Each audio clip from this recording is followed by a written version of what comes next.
My dad lost his job because he said thank you to a customer. This happened a few years ago, but I still think about it whenever life gets difficult. My dad worked for a company that sold luxury cars.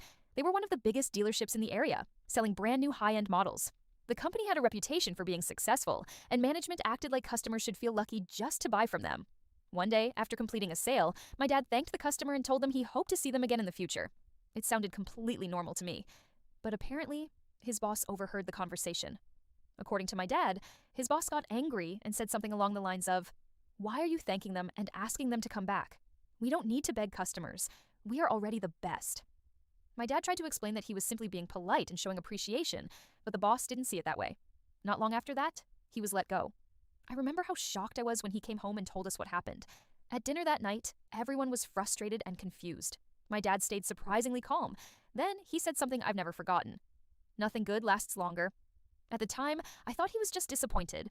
But as I got older, I realized there was more wisdom in those words than I understood back then. Jobs change, companies change, people in power change. Even things that seem stable can disappear overnight. What stayed with me wasn't the fact that he lost his job. It was the way he handled it. He didn't become bitter.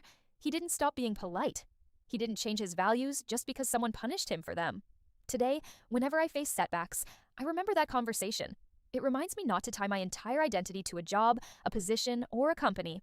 And strangely enough, the lesson I learned from my dad losing that job has helped me far more than the job itself ever helped him. Has anyone else learned an important life lesson from a parent after watching them go through a difficult situation?